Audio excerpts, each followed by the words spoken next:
Thank you everyone. आज हम लोग स्टार्ट करने वाले हैं ह्यूमन जीनोम प्रोजेक्ट, जो कि मॉलिक्यूलर बेसिस ऑफ इनहेरिटेंस का बहुत इंपॉर्टेंट टॉपिक है। लेकिन इस टॉपिक को क्लियर करने के लिए आपको बायोटेक्नोलॉजी का जो नॉलेज है वो होना चाहिए, तब समझ में आपको अच्छे से आएगा। ठीक है, तो पहले हम बता चुके हैं आपको जेल इलेक्ट्रोफोरेसिस में हल्का सा बायोटेक का इंट्रोडक्शन दे चुके हैं, तो आप उस वीडियो को देखें पहले जाके, देन आफ्टर आप इसको देखोगे तो ज्यादा बेटर समझ में आएगा। चलिए हम लोग स्टार्ट करते हैं। एचजीपी जो आपका है ह्यूमन जीनोम प्रोजेक्ट है ना, ये बहुत इंपॉर्टेंट प्रोजेक्ट था जो कि आपका ह्यूमन के जीनोम पर किया गया था। और किस जीनोम के बाद यानी किस जीन के बाद कौन सा जीन आएगा, किस बेस पेयर के बाद कौन सा बेस पेयर आएगा, और किस बेस पेयर का किस डीएनए के सेगमेंट का क्या काम है, ये सारा आपका इस प्रोजेक्ट में कंप्लीट किया गया है। तो सबसे पहले आप क्या सीखना, आपको क्या सीखना है इसमें, जीनोम क्या है, फिर एचजीपी पॉसिबल क्यों हुआ, गोल क्या है, एनसीईआरटी ने लिखा है भाई गोल, है ना, उसके बाद मेथड्स कौन सा यूज हुआ, देन आफ्टर सैलिएंट फीचर्स, उसके बाद एप्लीकेशंस और कुछ पीवाईक्यूज करेंगे हम लोग। तो चलिए स्टार्ट करते हैं। ठीक है, सबसे पहले आपको क्या सीखना है भाई, ये जो ह्यूमन जीनोम प्रोजेक्ट है, कौन सा प्रोजेक्ट, ह्यूमन जीनोम प्रोजेक्ट। ये जो ह्यूमन जीनोम प्रोजेक्ट है बाबू आपका, है ना, इसमें सबसे पहले क्या सीखोगे आप, जीनोम क्या है। जीनोम का मतलब क्या बताओ, complete set of genetic material. Genetic material कौन है वो बताओ, डीएनए। ठीक है, या कहीं कहीं पर क्या लिखा हुआ रहेगा, जिन। ठीक है, तो complete set of genetic material या DNA of an organism, of an organism या क्या, सेल। इसी को क्या कहते हैं हम लोग, इसी को कहते हैं भाई जीनोम। कंप्लीट सेट देखना है आपको। ठीक है, एनसीईआरटी ने कहा है कि अगर आपको किसी भी ऑर्गेनिज्म का पता करना है कि उस ऑर्गेनिज्म के सेल्स के अंदर में कौन कौन सा जीन है, वो कैसे कैसे फंक्शंस करते हैं, तो आपको एचजीपी को स्टडी करना पड़ेगा डिटेल में। ठीक है, आइए देखिए, एनसीईआरटी ने कहा है कि जो आपका प्रोजेक्ट आया है वो कब आया है, लॉन्च कब हुआ है, लॉन्च्ड इन 1990। ठीक है, कंप्लीट कब हुआ बताइए, कंप्लीट इन 2003। ठीक है, याद रखना है इसको। एनसीईआरटी ने कहा है जेनेटिक मेकअप, जेनेटिक मेकअप यानी आपका एक होता है बाहर का मेकअप, है ना, और एक क्या होता है अंदर का मेकअप। अंदर का मेकअप ही क्या कहलाता है, जेनेटिक मेकअप। क्या कहलाता है, जेनेटिक मेकअप। ठीक है, तो जेनेटिक मेकअप जो है, genetic makeup of an organism, of an organism. ठीक है, कहां रहता है, lies on the DNA fragment. कहां रहेगा बाबू, lies on the DNA fragment. ठीक है, अब ये जो डीएनए फ्रैगमेंट है ने कहा है इसके लिए कि भाई इसके पास क्या होता है, फिक्स इंफॉर्मेशन। क्या होता है, फिक्स इंफॉर्मेशन।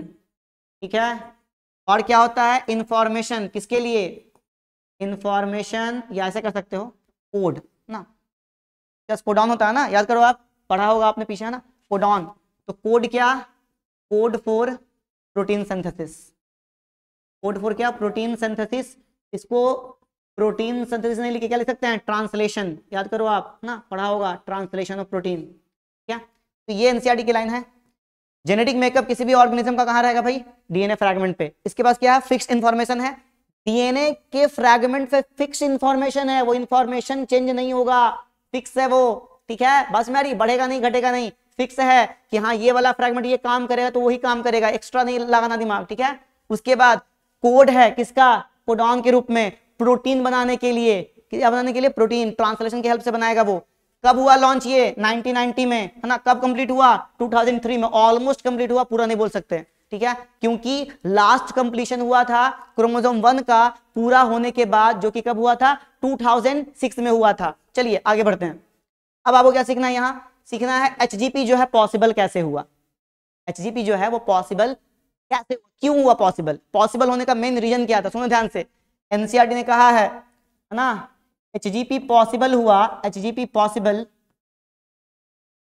ना, एचजीपी पॉसिबल क्यों हुआ, ड्यू टू एडवांसमेंट। किसमें एडवांसमेंट आया बताओ, एडवांसमेंट किसमें आया है, advancement in genetic engineering. Genetic engineering में क्या आया बाबू, जेनेटिक इंजीनियरिंग में क्या आया, एडवांसमेंट, ठीक है। HGP possible due to advancement in genetic engineering. अब सुनो, इसमें एडवांसमेंट आया तो क्या क्या हुआ, सुनो ध्यान से। यहां पर जेनेटिक इंजीनियरिंग का कहा गया है, एनसीईआरटी में भी यही कहा गया है, ठीक है, दिमाग में ऐड करके रखना ये बात। बायोटेक का ही एक पार्ट है ये, जिसमें बायोटेक में दो चीजें आती हैं, एक आपका जेनेटिक इंजीनियरिंग, एक आता है बायो प्रोसेस इंजीनियरिंग। तो यहाँ पर जेनेटिक इंजीनियरिंग की बात की गई है, मतलब कुछ काटना है, कुछ जोड़ना है, कुछ कॉपी बनाना है, ठीक है, याद रखिएगा। इसमें क्या होता है सुनो ध्यान से, एग्जैक्टली में ना अब हम लोग कर सकते हैं इसके हेल्प से क्या, cut the DNA, cut the DNA into fragments, into क्या, फ्रैगमेंट्स। बताओ क्या यूज करोगे इसमें, यूज करोगे क्या, रिस्ट्रिक्शन एंजाइम। क्या यूज करने वाले हो, रिस्ट्रिक्शन एंजाइम, ये क्या बोलते हैं इसको हम लोग, और आरई कहते हैं, ठीक है। दूसरा क्या है, clone the DNA fragment. DNA fragment को क्या करते हैं हम लोग, क्लोन, ठीक है। यूज क्या, यूज क्लोनिंग वेक्टर। क्या यूज करोगे, क्लोनिंग वेक्टर। सुनो ध्यान से, मेरी बात सुनो ध्यान से, याद करो, कोई चीज को क्लोन करना है, किसी भी चीज को क्लोन करना, बायोटेक में ये कहा गया है भाई, क्लोन करने के लिए एक वेक्टर की जरूरत पड़ती है, एक टूल्स की जरूरत पड़ती है, उसका नाम क्या है, क्लोनिंग वेक्टर। क्या नाम है, क्लोनिंग वेक्टर। इस वाले टॉपिक में एचजीपी में यूज किया गया बैक एंड यैक को, क्यों, क्योंकि वो लार्ज सेगमेंट ऑफ यानी लार्ज फ्रैगमेंट ऑफ डीएनए को क्या करते हैं, क्या करते हैं, कॉपी करते हैं, ठीक है। और क्या करते हैं, डिटरमाइन करते हैं हम लोग, क्या, डिटरमाइंड ना, determined sequence of base pair, sequence of base pair, base pair का सीक्वेंस डिटरमाइन करते हैं, किसके बाद क्या आएगा, किसके हेल्प से, जेनेटिक इंजीनियरिंग के हेल्प से। ये आया तब जाके आपका क्या पॉसिबल हुआ है बच्चे, याद रखना, एचजीपी पॉसिबल हुआ है, उसके पीछे कौन है, जेनेटिक इंजीनियरिंग है, ठीक है। चलिए आगे बढ़ते हैं, आइए अब बात क्या करना है, एचजीपी को मेगा प्रोजेक्ट कहते हैं। एक बात सुनो, कोई भी प्रोजेक्ट, कोई भी काम बड़ा कहलाता है कब, जब उसमें बहुत ज्यादा पैसा खर्च हो, बहुत ज्यादा लोग इन्वॉल्व हो, बहुत ज्यादा उसका एक्सटेंशन हो, ठीक है। एक छोटी सी शादी है, छोटा सा शादी है तो वो छोटा सा कहलाएगा, उसमें खर्च कम है ना। लेकिन कोई बहुत बड़ा शादी करते हैं लोग, है ना, बहुत पैसा खर्चा करके, तो वो एक तरह का बहुत खर्चीला हो गया ना, है ना। तो वैसे ही कोई प्रोजेक्ट अगर छोटा सा है तो उसको मेगा नहीं कह सकते हैं, लेकिन अगर उसमें पैसा खर्च ज्यादा हो रहा है, ज्यादा लोग इन्वॉल्व है, ज्यादा टाइम लग रहा है ना, उसके बाद उससे जो डाटा निकल रहा है उसका एक्सपेंशन बहुत ज्यादा है, ठीक है, बात समझ में आ रही है, क्लियर है। आइए देखिए, तो पहला क्या है, एचजीपी आपका ये पूछा गया है, HGP called mega project, why, क्यों है भाई, ठीक है, बिकॉज बोल सकते हैं आप, बिकॉज, बिकॉज पहला क्या है, बोलो, प्रोलॉन्ग्ड है ये, क्या है भाई, प्रोलॉन्ग्ड। प्रोलॉन्ग का मतलब क्या बताओ, स्टार्ट कब हुआ है ये, स्टार्ट हुआ 1990 में, ठीक है। कंप्लीट कब हुआ, कंप्लीट हुआ है ये 2003 में, कितना टाइम लगा, 13 ईयर्स। अब कोई भी काम इतना साल लेगा तो क्या कहलाएगा, मेगा प्रोजेक्ट कहलाएगा ना। दूसरा क्या आपका आएगा बताओ, दूसरा में क्या है, कॉस्ट। इसका कॉस्ट क्या है भाई, इसका कॉस्ट बहुत हाई है। देखो कैसे कॉस्ट पता करते हैं हम लोग, देखिए ध्यान से, कॉस्ट कैसे पता करते हैं, देखो एक बेस पेयर का जो कॉस्ट है, वन बेस पेयर कॉस्ट कितना था, $3 था भाई, ठीक है। कितने बेस पेयर हम लोग के बॉडी में, 3.3 इंटू 10⁹ बेस पेयर है, तो कॉस्ट कितना हो जाएगा बताओ, $3 मल्टीप्लाई 3.3 इंटू 10⁹ ना, कितना आ जाएगा, 9 बिलियन, ऑलमोस्ट 9 बिलियन, है ना, $। अब इतना खर्चीला है, क्या कहलाएगा, मेगा प्रोजेक्ट।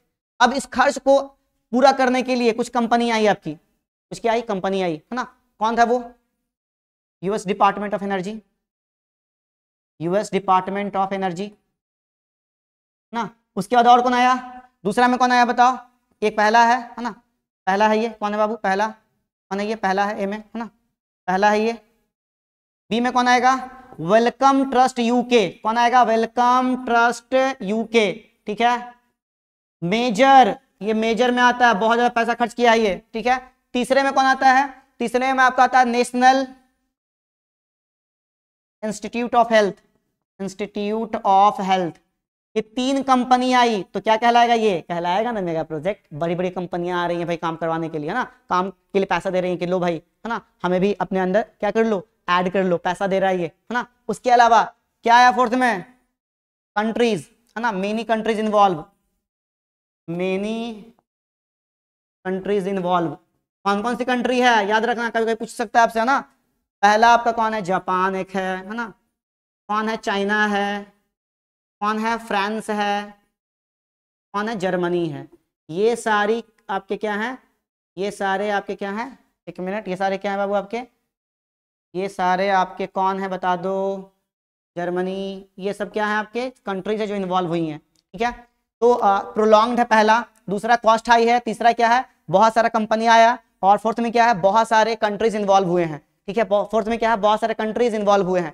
उसके बाद इससे जो डाटा निकला है, डाटा क्या है, बहुत ही ज्यादा इसका एक्सपेंशन है, ठीक है, बात में आ रहा है। डाटा जो इसका है बताओ, डाटा जो इसका है, data generated is very high, is very high, ठीक है। और एक बहुत बड़ी बात है इसका एक्सटेंशन, एक्सटेंशन की अगर बात करोगे तो बहुत हाई एक्सटेंशन है ना। बोलो कैसे हाई एक्सटेंशन है भाई। एक्सटेंशन का हाई कहने का मतलब क्या होता है, सुनो ध्यान से। एक्सटेंशन के हाई कहने का मतलब होता है कि उसका फैलाव बहुत ज्यादा है। अगर आप जो डाटा मिलेगा एचजीपी से, उसको अगर आप कॉपी में लिखना चाहोगे तो कहा है एनसीईआरटी ने कि इफ 1000 लेटर, 1000 क्या लेटर, ठीक है, यानी base pair, write in a single page, write in a single page, write in a single page, अगर सिंगल पेज में आप 1000 लेटर लिखते हो, देन रिक्वायर्ड कितना copy, then required 3300 copies, 3300 copies contains क्या, कंटेन्स 1000 पेजेस। 1000 पेज वाला आपको 1000 page वाला आपको 3300 कॉपी चाहिए, ठीक है, बस में आ रही है, क्लियर है, बस में आ रही है। जिसमें आप एक में कितना लिखोगे, एक में लिखोगे 1000 बेस पेयर्स, ठीक है। तो एक्सटेंशन भी हाई है, डाटा बहुत ज्यादा जनरेट हो रहा है, प्रोलॉन्ग्ड है ना, टाइम टेकन उसी को बोलते हैं प्रोलॉन्ग्ड। और उसके बाद क्या आपका है, उसके बाद बहुत सारी कंपनियां इन्वॉल्व है, बहुत सारे कंट्री इन्वॉल्व है, बहुत सारा खर्चा इन्वॉल्व है इसमें, इसलिए क्या बोल रहे हैं इसको, मेगा प्रोजेक्ट। क्लियर है, बस में आ रही है, चलिए आगे बढ़ते हैं। आइए, अब है भाई आपका जो है इसका गोल क्या है, क्यों कर रहे हैं एचजीपी। पहला सुनो, पहला जो गोल है वो क्या है, आइडेंटिफाई करना है, क्या, आइडेंटिफाई द, क्या बोलो, identify the sequence of, identify क्या करोगे आप, आइडेंटिफाई द जीन्स, ठीक है, क्या आइडेंटिफाई करोगे, आइडेंटिफाई द जीन्स करोगे, है ना। कितने हैं आपके जीन्स, नहीं कह सकते, हाँ जीन्स कह सकते हैं। कितना कहा गया आपका, 20,000 से कितना बता दो, 20,000 से कितना, 25,000, ठीक है, ठीक है। ऑफ क्या, ऑफ ह्यूमन डीएनए, ऑफ क्या बाबू, ह्यूमन डीएनए। ह्यूमन डीएनए में जितने जीन्स हैं उसको क्या करना है आपको, आइडेंटिफाई करना है। उसके क्या करना है, सीक्वेंस, है ना, सीक्वेंस, है ना, क्या सीक्वेंस दा आइडेंटिफाई, क्या बोल सकते हैं सीक्वेंस दा, क्या बेस पेयर, कितना 3.3 इंटू 10⁹ बेस पेयर, क्या करना है आपको, सीक्वेंस करना है, ठीक है, बस में आ रहा है। आइडेंटिफाई कर लिया आपने, सीक्वेंस कर लिया आपने, ठीक है, ठीक है, बस में आ रहा है। उसका क्या करना है आपको, इंप्रूव करना है, क्या इंप्रूव करना टूल्स। लेकिन टूल्स इंप्रूव करने से पहले जो आपने सीक्वेंस किया है उसको क्या करना पड़ेगा, स्टोर करना पड़ेगा, ठीक है। तो क्या करना पड़ेगा, है ना, एक मिनट रुक जाइए, है ना, क्या करना पड़ेगा, हम लोग करना पड़ेगा क्या, store the information, store the information in databases, in databases, databases के रूप में क्या करना पड़ेगा आपको, इंफॉर्मेशन स्टोर करना पड़ेगा। अब इंफॉर्मेशन स्टोर करोगे तो वापस यूज करने के लिए होना चाहिए ना, क्या करोगे उसके लिए यूज, इंप्रूव करोगे, क्या इंप्रूव करोगे टूल्स, है ना, इंप्रूव टूल्स, किसके लिए, improve tools for data analysis, data analyse करना आपको ना, तो एनालाइज करने के लिए क्या चाहिए आपको, डाटा एनालिसिस के लिए क्या चाहिए, टूल्स, ठीक है। उसके बाद अगर आपका जो भी इंफॉर्मेशन है किसी भी सेक्टर के लिए अच्छा है तो उसको दे देना है, क्या करना है, दे देना है, ठीक है। तो अगर आपका, है ना, क्या करना है, ट्रांसफर करना है, transfer the related technology to other sector, other sector में आपको देना है, लाइक क्या, लाइक इंडस्ट्रीज, लाइक क्या, इंडस्ट्रीज जो आपका है अगर आपका टेक्नोलॉजी ऐसा है ना, ट्रांसफर द रिलेटेड टेक्नोलॉजी या इंफॉर्मेशन बोल सकते हैं, इंफॉर्मेशन बोल सकते हैं यहाँ ना, ट्रांसफर द रिलेटेड इंफॉर्मेशन।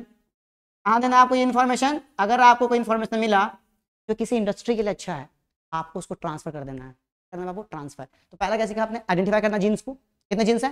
20,000 से 25, लास्ट में पता चलेगा 30,000 है, ठीक है। लेकिन कहीं कहीं पर लिखा हुआ रहेगा आपका ये चीज, क्या लिखा हुआ रहेगा?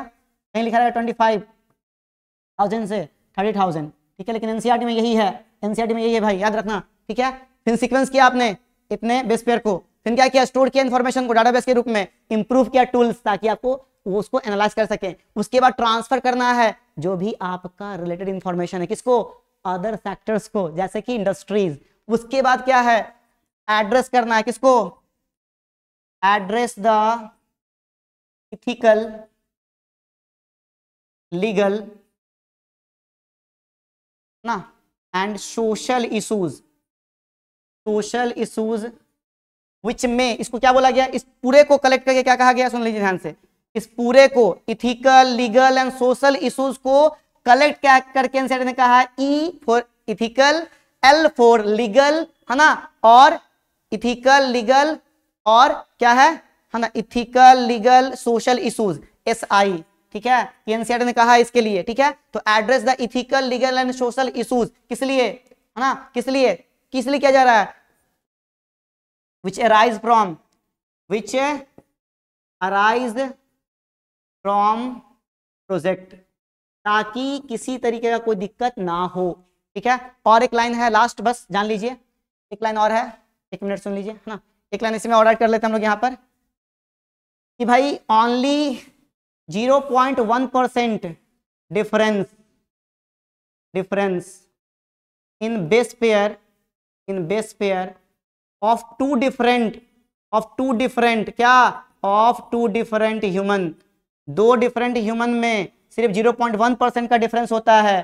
कितना का बाबू? 0.1% का। 99.9% हमारा और आपका सेम है, 0.1 डिफरेंस है। जिसको ही पता करने के लिए क्या यूज करते हैं हम लोग? DNA फिंगरप्रिंटिंग, जो कि इसी चैप्टर का लास्ट टॉपिक है, ठीक है। हम उसको भी डिस्कस करेंगे आने वाले टाइम में, लेकिन आज ओनली HGP पर ध्यान देना, ठीक है। तो ये आपका क्या हो गया? गोल्स। नाउ मैथड्स की बात करते हैं। मैथड्स बहुत इंपॉर्टेंट है, इससे क्वेश्चंस आया है। कब आया है भाई? 2023 में आया। सुनो ध्यान से, मैथड्स में दो मैथड्स हैं आपके, एनसीईआरटी ने कहा है दो मैथड्स है भाई। एक आपका है ESTS और एक आपका क्या है? होल जीनोम ना सीक्वेंसिंग, होल जीनोम सीक्वेंसिंग। सुनिए ध्यान से, पूरा का पूरा जीनोम आपको सीक्वेंस करना है भाई इसमें, है ना, पूरा का पूरा जितना है। इसी को यूज किया गया है, कहाँ यूज किया गया है? Use in HGP। Use in कहाँ बता दो? Use in HGP, human genome project में यही यूज हुआ है, ठीक है। इसमें क्या कहता है बताओ? एक्सप्रेस्ड सीक्वेंस क्या? टैग्स, ठीक है। मेरी बात सुनो ध्यान से, इसमें करने क्या वाले हो आप? इसमें ओनली क्या करने वाले हो? एक्सप्रेस वाले का मतलब क्या? कोडिंग रीजन जो आपका है ना बाबू, कोडिंग रीजन जो कोड करता है इंफॉर्मेशन को, किसी चीज को रखता है, किसी इंफॉर्मेशन को रखता है, उसको कोडिंग कहते हैं। कोडिंग रखा है कि इस प्रोटीन को बनाने के लिए मेरे पास इंफॉर्मेशन है, उसको क्या बोलेंगे? Coding region. क्या बोलेंगे? Coding region. तो कोडिंग रीजन जो है उसका सिर्फ करोगे तो क्या कहलाएगा वो? ESTS, यानी कि एक्सप्रेस्ड सीक्वेंस टैग, यानी कि बाबू आपका ये जो है इसमें हम लोग क्या करने वाले? RNA का, क्योंकि किसके पास होता है इंफॉर्मेशन? DNA के पास। किसको देता है वो? RNA को। तो RNA के पास इंफॉर्मेशन दिखेगा ना आपको, ठीक है। तो इसमें जनरली किसका करते हैं हम लोग? RNA का करते हैं, आगे बताऊंगा मैं इसको डिटेल में, ठीक है। इसमें किसका करते हैं हम लोग? कोडिंग प्लस क्या? नॉन कोडिंग, दोनों का करना है आपको। कोडिंग का भी करना है, नॉन कोडिंग का भी करना है, पूरा का करना है, ठीक है। बात समझ आ रही? चलिए करते हैं, करके देखते हैं हम लोग, है ना। चलिए आइए, देखिए क्या करोगे आप पहले? ESTS, ठीक है। देखो इसमें क्या करना है, सुनो ध्यान से, इसमें क्या करना है हम लोग को? एक सेल लेना है। क्या ले लोगे आप? एक सेल नहीं लो, क्या ले लो? DNA ले लो, सेल का डायरेक्ट, है ना। क्या ले लोगे? DNA, सेल ही ले लेते हैं। सेल का ये क्या है? अंदर में DNA है, बाहर निकालो इस DNA को। DNA आ गया क्या? बाहर। क्या करा दो इससे? बता दो। ट्रांसक्रिप्शन करा लो। बताओ, ट्रांसक्रिप्शन कराओगे बाबू, इसका जो इन्फॉर्मेशन है कहाँ चला जाएगा? RNA के पास। आपने पढ़ा है ना, सेंट्रल डोग्मा में पढ़ा होगा आपने, है ना। RNA के पास चला गया इस इन्फॉर्मेशन, किसका? DNA का। इससे सीक्वेंस करना है तो क्या होगा? ESTS। लेकिन ये डायरेक्ट सीक्वेंस नहीं कर सकता, RNA का आप सीक्वेंसिंग नहीं कर सकते, ठीक है, बात समझ में आ रही है? क्योंकि आरएनए एक छोटे से इंफॉर्मेशन वाले से बनेगा, आप नहीं कर सकते। नाउ आपको क्या करना पड़ेगा, आरएनए से बनाना पड़ेगा डीएनए। तो आरएनए से जो डीएनए बनता है उसको कॉम्प्लीमेंट्री डीएनए कहते हैं, और बनाने के लिए जो आपका प्रोसेस यूज होता है उसको बोलते हैं रिवर्स ट्रांसक्रिप्शन। क्या बोलते हैं? Reverse transcription. ठीक है, क्या बोलते हैं? Reverse transcription. नाउ इसका क्या करोगे आप करोगे इसका ESTS, एक्सप्रेस सीक्वेंस टैग करोगे। किसका? कॉम्प्लीमेंट्री डीएनए का। किसका करोगे? Express sequence tag complementary DNA का। बहुत इजी है।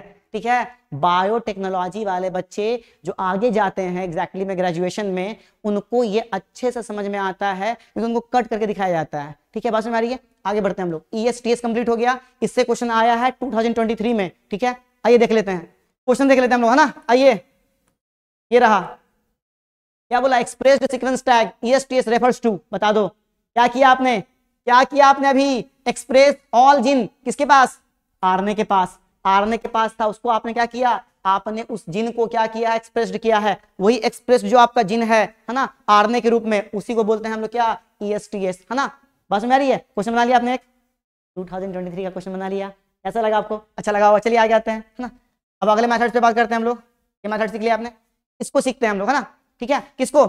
होल जीनोम सीक्वेंसिंग को, जो कि एग्जैक्टली में इंपॉर्टेंट है क्योंकि इसी का यूज किया है HGP में हम लोगों ने। ठीक है, आइए देखते हैं। ये देखिए हम लोग क्या करेंगे बताओ? Whole genome sequencing. देखो, होल जीनोम सीक्वेंसिंग करने के लिए आपको सबसे इंपॉर्टेंट क्या चाहिए बताओ? सारे डीएनए का फ्रैगमेंट चाहिए। वो डीएनए के फ्रैगमेंट को क्या करोगे आप? डीएनए का फ्रैगमेंट कर लोगे बाबू, तो डीएनए का फ्रैगमेंट अगर यूज करोगे सीक्वेंसिंग करने में और वो अगर खो गया, वेस्ट हो गया, दिक्कत है। इसलिए हम लोग क्या करते हैं, जितने भी डीएनए के फ्रैगमेंट्स होते हैं उसको क्लोनिंग करते हैं with the help of back and yak. NCERT में लिखा हुआ है। सबसे पहले आप क्या ले लो? सबसे पहले आप ले लो एक सेल। क्या ले लो? एक सेल। चलो लेते हैं छोटा सा सेल। सेल के अंदर में क्या है? डीएनए ना। किसमें? कहाँ है डीएनए? न्यूक्लियस में। ये डीएनए को निकाल लो, ये रहा डीएनए। ठीक है, ये क्या है? डीएनए। ठीक है, इससे निकल गया डीएनए। कैसे निकलता है? बायोटेक में देखना पड़ेगा आपको जाके, है ना। हाँ, जेल इलेक्ट्रोफोरेसिस में डिस्कस किया हुआ है। डीएनए क्या करोगे? कट। क्या करोगे? कट। इसे करोगे बाय RE। क्या मिलेगा? क्या मिलेगा बताओ? छोटे छोटे फ्रैगमेंट्स मिलेंगे डीएनए के। ये क्या है बताओ? ये है फ्रैगमेंट्स ऑफ डीएनए। क्या है?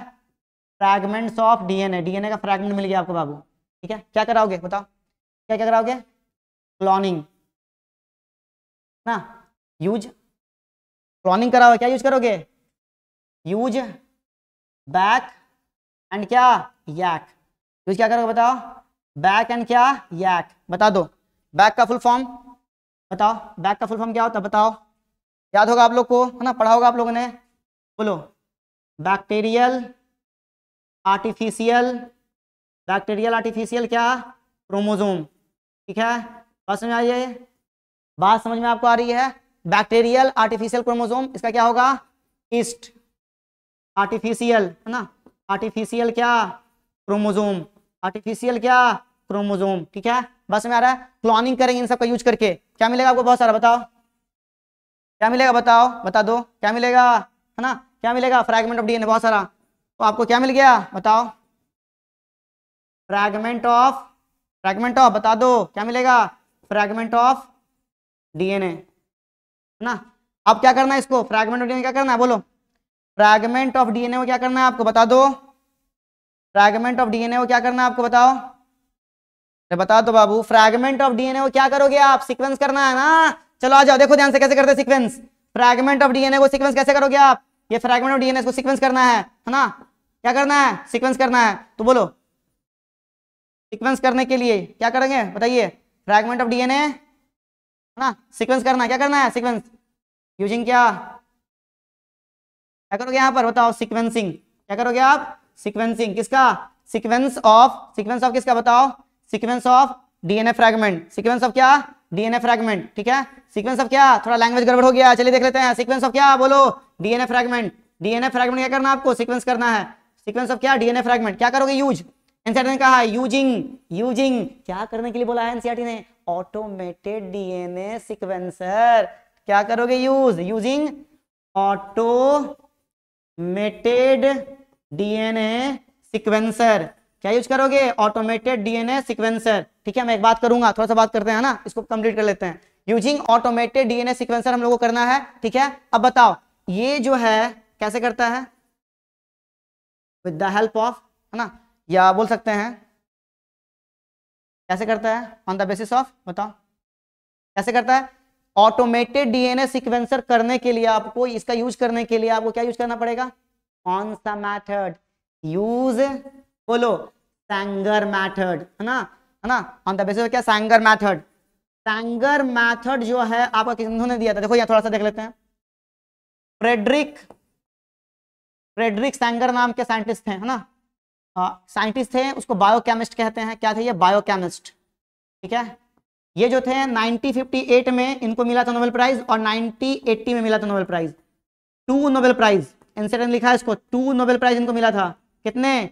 2 नोबेल प्राइज मिला है इनको। कितना? बोलो, 2 नोबेल प्राइज मिला है ना, 2 नोबेल प्राइज मिला है बाबू इसको, नोबेल प्राइज। ठीक है, कितना? Nobel prize 2। ठीक है, 1958 में, 1980 में। और इन्होंने और क्या किया है? और काम इनका कहाँ है? बोलो, amino acid sequencing. Amino acid sequencing में इन्होंने क्या किया है? काम किया है। ठीक है, और एक तो किया यहाँ पर ही डीएनए सीक्वेंसिंग करने में। तो अब आप जब इसका सीक्वेंसिंग कर लोगे, सीक्वेंस ऑफ डीएनए फ्रैगमेंट कर लोगे, आप क्या करोगे? अलाइन। क्या करोगे बाबू? आगे अलाइन। देखो ध्यान से, क्या करने वाले हम लोग? बताओ हम लोग क्या करने वाले हैं, बता दो। हम लोग करने वाला अलाइनमेंट। किसका अलाइनमेंट? बताओ बताओ। अलाइनमेंट करने वाले हैं, है ना, alignment of DNA sequence, alignment of sequence of DNA fragment. Sequence of क्या? डीएनए फ्रैगमेंट, उसका अलाइनमेंट करने वाले हैं। टू फाइंड क्या? Exact sequence. टू फाइंड क्या? बोलो, क्या फाइंड करोगे? Exact sequence. Exact sequence find करने के लिए सबको अलाइन करना पड़ेगा, किसके बाद कौन है, किसके बाद कौन है, किसके बाद कौन है ना। अब आइए, इसको करने के लिए आपको क्या चाहिए, है ना, for alignment of DNA sequence, है ना, फॉर अलाइनमेंट ऑफ, समझोगे लास्ट तक? ठीक है, फॉर अलाइनमेंट ऑफ क्या? Alignment of DNA sequence. Alignment of क्या? DNA sequence. हम लोग को अगर डीएनए सीक्वेंस को अलाइन करना है तो मेरी बात बता, अगर एक जगह से कट कर देंगे, यहाँ कट कर दिए, तो यहाँ कट करने के बाद एक और कट करेंगे यहीं पर, तो हमें समझ में नहीं आया किसके बाद कौन आने वाला है। डीएनए को एक ही आरी से कट करके पता नहीं किया जा सकता है कि किसके बाद कौन आएगा। तो क्या करेंगे हम लोग? For alignment of DNA sequence, cut the DNA by using क्या? Cut the DNA by using, बोलो, बाय यूजिंग, बोलो, मोर देन, बाय यूजिंग क्या?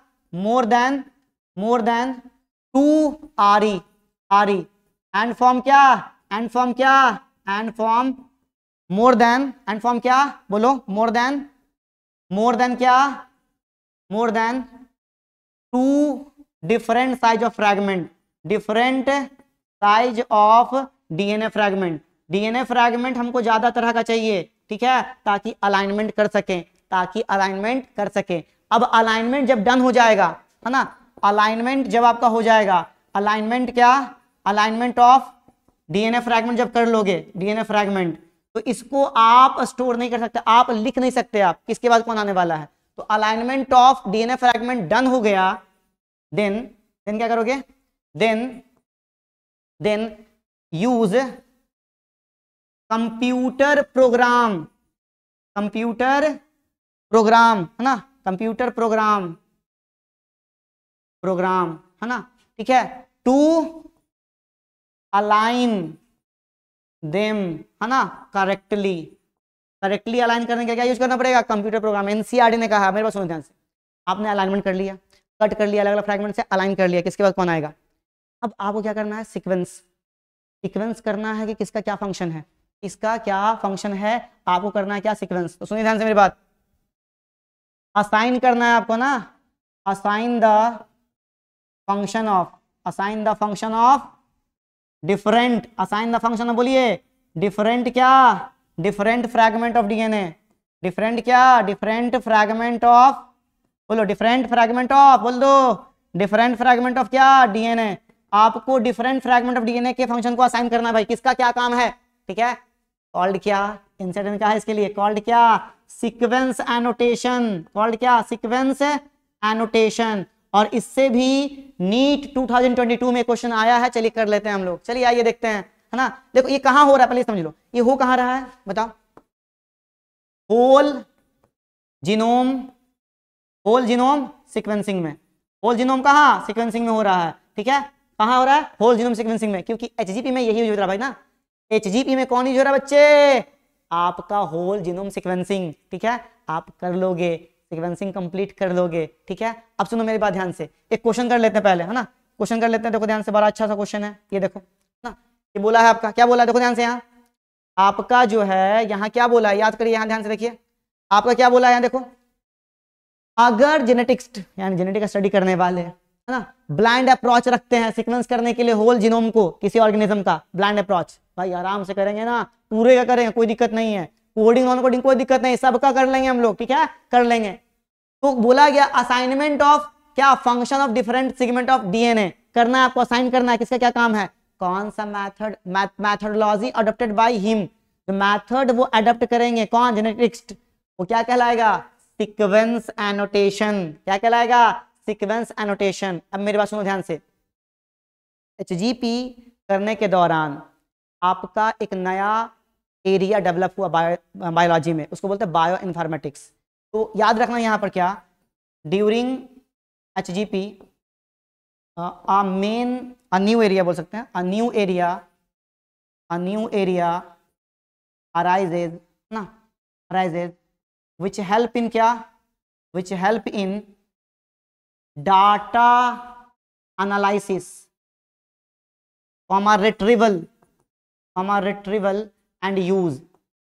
एचजीपी के दौरान एक नया आपका क्या हुआ, एरिया डेवलप हुआ बायोलॉजी में, है ना, क्या बोलते हैं उसको हम लोग, कॉल्ड क्या, याद रखना, called bio informatics, bio informatics कहते हैं उसको, जो हम लोग को डाटा जो हमने बनाया है ना, उसको एनालाइज करने में, वापस उसको रिट्रीव करने में और उसके यूज करने में हेल्प करता है, वो कौन है बाबू, बायो इन्फॉर्मेटिक्स, कौन है, बायो इन्फॉर्मेटिक्स।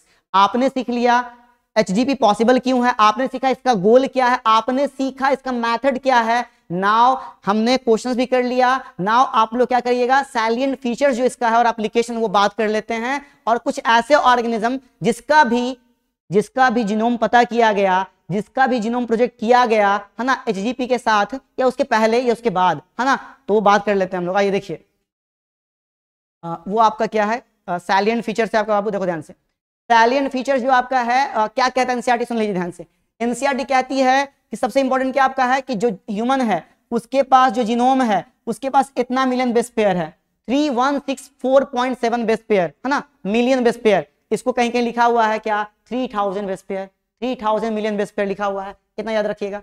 एवरेज जो जीन है एक आपके, एवरेज जो आपका जीन है, एवरेज जो जीन आपका है उसमें कितने बेस पेयर होने चाहिए, 3000, ठीक है, एवरेज ऐसा माना गया, लेकिन किसी में ज्यादा किसी में कम है, तो ग्रेटली डाइवर्सिटी नजर आती है आपको।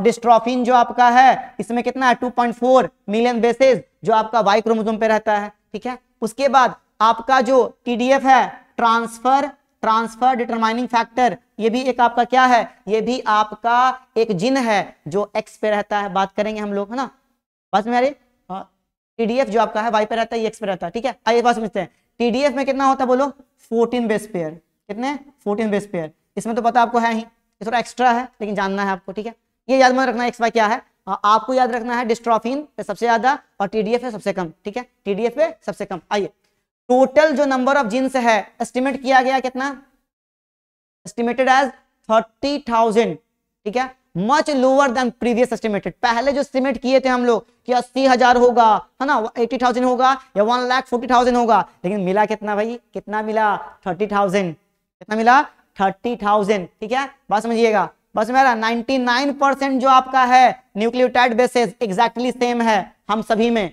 हम में, आप में, आपके पेरेंट्स में, सब में सेम है भाई, 0.1% डिफरेंट है, उसी को पता करते हैं किस वाले टेस्ट में, डीएनए टेस्ट जो होता है उसमें, ठीक है, कि सेम है कि डिफरेंस है, पता करा जाता है, ठीक है। आइए, फंक्शनल जो आपका फंक्शन जो है 50% जो आपका डिस्कवर्ड जीन है उसका फंक्शन अननोन है, पता ही नहीं है किसका क्या काम है, और 2% से भी कम, है ना, 2% से भी कम जो आपका जीनोम है वो कोड करता है प्रोटीन को, 2% से कम, नीट में क्वेश्चन आएगा 2% से ज्यादा, तो क्या होगा, वो स्टेटमेंट गलत, 2% से कम वाला क्या करता है, प्रोटीन को कोड करता है।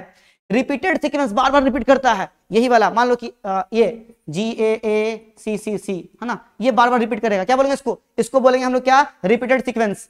बहुत बड़ा पोर्शन बनाता है ह्यूमन जीनोम में, माना गया है कि लगभग आपका 100 से 1000 टाइम्स ये रिपीट करता है डीएनए में, कितना बार, 100 से 1000 बार। और इसका कोई भी मेन डायरेक्ट कोडिंग नहीं है, कोई कोडिंग नहीं है, काम नहीं है कि क्या करेगा ये, लेकिन इसका जो आपका शेड लाइट हो गया है किस पर, क्रोमोसोम स्ट्रक्चर पर और डायनेमिक एवोल्यूशन पर, यानी इसका कहीं ना कहीं डायनेमिक एवोल्यूशन के लिए और क्रोमोसोम के स्ट्रक्चर के स्टडी के लिए इंपॉर्टेंस है, ठीक है, याद हो गया आपका, इतना बेस पर रहेगा, है ना।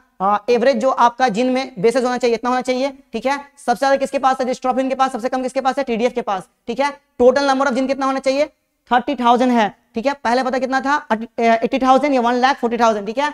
उसके बाद फंक्शन जो है 50% जिनका क्या है, अननोन है, पता ही नहीं है भाई, डिस्कवर्ड ही नहीं हुआ है। लेस देन 2% जो आपका है उसका क्या काम है, प्रोटीन बनाना, और रिपीटेड सीक्वेंस बहुत बार आता है, 100 से 1000 टाइम्स आता है, ठीक है। उसके बाद क्या आपका है बताओ, क्रोमोसोम जो 1 है इसके पास सबसे ज्यादा जिन है 2968, और Y के पास, जिसके पास क्या आपका TDF बताया मैंने आपको ना, 231 है, ठीक है, क्लियर है। और साइंटिस्ट जो आपके हैं उन्होंने आइडेंटिफाई किया है क्या बताओ बच्चा, 1.4 मिलियन लोकेशन जहां पर स्निप्स है। स्निप्स बोले तो क्या, स्निप्स बोले तो single base DNA difference, single base DNA difference, एक बेस का डिफरेंस है, मान लो ना ये ACT कोई मान सकते हैं हम लोग, ठीक है। तो इसमें क्या बोला गया है कि AC रहेगा, लेकिन यहाँ क्या हो जाएगा, वापस C आ जाएगा, यहाँ C रहेगा, यानी ये डिफरेंस आपका आ गया। तो सिंगल बेस जो डिफरेंस है वो पाया गया 1.4 मिलियन लोकेशन पे, और ये जो आपका है, ये जो इंफॉर्मेशन ये प्रॉमिस करता है रिवोल्यूशनाइज के लिए, है ना, रिवोल्यूशन के लिए, क्रोमोसोमल लोकेशंस के लिए, जो डिजीज होते हैं उसको पता करने में ये हेल्प करता है, ठीक है। तो लास्ट में इनसेट ने कहा है कि भाई एप्लीकेशंस भी कुछ है, ठीक है। एप्लीकेशंस में क्या है, देखो एप्लीकेशंस में क्या है, देखो यहाँ ध्यान से, एप्लीकेशंस में है डिसऑर्डर डायग्नोस कर सकते हो आप, पता है कि इस वाले जिनका ये काम है, इसका काम मतलब कंप्लीट क्या हो गया, थोड़ा सा गड़बड़ा गया है, इसलिए ये वाला डिसऑर्डर आ गया है। हेल्थ केयर में यूज होता है ना। बायो रेमेडिएशंस भी आपका आता है, इन्वायरमेंटल रेमेडिएशन इसको कहते हैं हम लोग। माइक्रो ऑर्गेनिज्म के हेल्प से हम लोग अपने इन्वायरमेंट में जो ऑयल स्पिल हो रहा है सी में या ओशियन में, उसको क्या करते हैं, ब्रेक डाउन करते हैं, ठीक है। तो वो भी क्या आपका है, HGP के हेल्प से पता चला कि हाँ इसका ये वाला जिन से ये वाला केमिकल बनता है, तो इससे हम लोग यूज कर लिए, ठीक है। उसके बाद एनर्जी प्रोडक्शन, माइक्रोब्स की हेल्प से कुछ एनर्जी बनाना, कुछ आपका फूड ऐसा सप्लीमेंट बनाना जिससे आपको अच्छा एनर्जी मिल सके, वो यूज करते हैं हम लोग, और हेल्थ केयर में तो करते हैं, ठीक है, बस में आ रही है। नाउ कुछ ऐसे ऑर्गेनिजम्स जिसका भी किया गया प्रोजेक्ट आपका बनाया गया, वो कौन कौन से, देखो ध्यान से यहाँ, एक आपका तो है हीमोफिलस इन्फ्लुएंजा, सबसे पहला इसी का बना है हीमोफिलस इन्फ्लुएंजा, ठीक है। पहला कौन बना, हीमोफिलस इन्फ्लुएंजा, कितने हैं इसके बेस पर, 1.8 मिलियन बेस पर इसके पास है। ह्यूमन का याद रखिएगा कितना है बताओ, 3 बिलियन, ठीक है, और 3 बिलियन तो है ही, साथ ही साथ और याद क्या रखना इसका, 30,000 क्या है इसके पास बताओ, 30,000 जीन्स हैं, ठीक है, याद रखिएगा इसका, ठीक है, बहुत इंपॉर्टेंट है। उसके बाद ये देखो सैक्रोमाइसिस सेरेविसिया, ये ईस्ट है, इसका भी किया गया था, ठीक है। उसके बाद अराबिडोप्सिस थैलियाना, इनसेट ने लिखा है इसके बारे में, ये क्या है, मस्टर्ड का एक प्लांट है, स्मॉल मस्टर्ड प्लांट है ये, ठीक है, इसका भी किया गया था। साथ में राइस का भी किया गया था, इनसेट ने लिखा है इसके बारे में। ड्रोसोफिला मेलानोगास्टर, कौन है ये, फ्रूट फ्लाई, कौन है ये बाबू, फ्रूट फ्लाई है ये, है ना, फ्रूट फ्लाई, ठीक है, इसका भी किया गया था। उसके बाद कौन है, उसके बाद कौन है बता दो, उसके बाद आपका है कौन बता दो, एक मिनट रुक जाओ ना, क्या क्यों हो रहा। उसके बाद है क्या, क्वाइनोरहैबिटिस एलेंजिनस, ये क्या है आपका बोलो, ये आपका है, ये आपका कौन है बता दो, ये आपका कौन है बाबू बताओ, ये जो आपके हैं वो कौन है, याद कीजिए थोड़ा सा, इनका नाम याद कर लीजिए, ये कौन है बता दो, ये आपके हैं बताओ, एक मिनट ना, थोड़ा सा लैग कर रहा है ना सिस्टम, चलिए कोई बात नहीं है। क्वाइनोरहैबिटिस एलेंजिनस, क्वाइनोरहैबिटिस एलेगेंस जो आपका है नॉन पैथोजेनिक निमेटोड्स है, इसका भी किया गया है जीनोम, इसका भी सेट किया गया है कि किसका क्या फंक्शन है पता किया गया, इसके भी जीन्स का, ठीक है। उसके बाद ह्यूमन का तो किया गया ही, और एक बैक्टीरियोफाज बैक्टीरिया का भी किया गया। तो ये एनसीईआरटी मेंशन है, तो हमने इसको कंप्लीट कर दिया। मिलते हैं अगले लेक्चर में, तब तक के लिए thank you, best of luck, लगे रहिए, मेहनत करते रहिए और मोर एनर्जेटिक रहिए।